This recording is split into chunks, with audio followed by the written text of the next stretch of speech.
एवं आपण मैंने जानिथिबे आकाश इंस्टीट्यूट जोटा कि इंजीनियरिंग एवं मेडिकल एंट्रांस पई प्रिपरेशन करई थाए छात्र छात्री माननकु 36 वर्ष तले यहाँ आमर भारत राजधानी दिल्ली ठारे खोली एवं धीरे धीरे शाखा प्रशाखा चारिआडे खोली जे खंडगिरी अंचल ये आमर जी आखपाख एरिया अच्छी से आखपाख एरिया समस्त छात्र छात्री अभिभावक मानक जमी सुविधा हम तांको बेसी ट्रावेल करिया को पड़बनी घर पाखे इंस्टीट्यूट रहिले तांको कोचिंग पई सहायता हम तो सेटा होची आमर मुख्य उद्देश्य।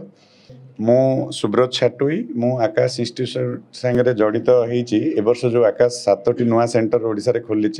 तो सेथिरे मु तांको संगे जड़ित होईची। आज खंडगिरी ठारे आकाश रो गोटे नूतन शाखा एठी आज उन्मोचन होईची जो कि मुख्य उद्देश्य जे खंडगिरी अंचल ये आमर जी आखपाख एरिया अच्छी से आखपाख एरिया समस्त छात्र छात्री अभिभावक मानक जमी सुविधा हम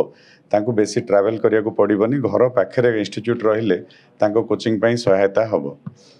तो सेटा होची आमर मुख्य उद्देश्य। एवं आपण मैंने जानिथिबे आकाश इंस्टीट्यूट जोटा कि इंजीनियरिंग एवं मेडिकल एंट्रांस पई प्रिपरेशन करई थाए छात्र छात्री माननकु 36 वर्ष तले यहाँ आमर भारत राजधानी दिल्ली ठारे खोली एवं धीरे धीरे शाखा प्रशाखा चारिआडे खोली तो आज जो खंडगिरी ठारे आमर नूतन शाखा ये उद्घाटित कराई आकाश इंस्टीट्यूट रो समस्त टीचर ये आसिक पाठ पढ़ेबे से बही एवं से जो पाठ्यक्रम ताकू ये फॉलो करी सब छात्र छात्री को प्रिपरेशन दिया जिवो। मु सुब्रत छाटुई मु आकाश इंस्टीट्यूशन संगे जड़ित होईची ए वर्ष जो आकाश 7टी नुआ सेंटर ओडिसा रे खोली तो सेथिरे मु तांको संगे जड़ित होईची। आज खंडगिरी ठारे आकाश रो गोटे नूतन शाखा एठी आज उन्मोचन होईची जो कि मुख्य उद्देश्य जे खंडगिरी अंचल ये आमर जी आखपाख एरिया अच्छी से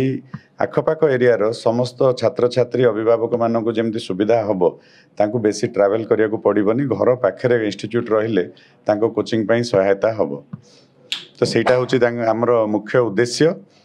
एवं आपण मैंने जानिथिबे आकाश इंस्टीट्यूट जोटा कि इंजीनियरिंग एवं मेडिकल एंट्रांस पई प्रिपरेशन करई थाए छात्र छात्री माननकु 36 वर्ष तले यहाँ आमर भारत राजधानी दिल्ली ठारे खोली एवं धीरे धीरे शाखा प्रशाखा चारिआडे खोली तो आज जो खंडगिरी ठारे आमर नूतन शाखा ये उद्घाटित कराई आकाश इंस्टीट्यूट रो समस्त टीचर ये आसिक पाठ पढ़ेबे से बही एवं से जो पाठ्यक्रम ताकू ये फॉलो करी सब छात्र छात्री को प्रिपरेशन दिया जिवो।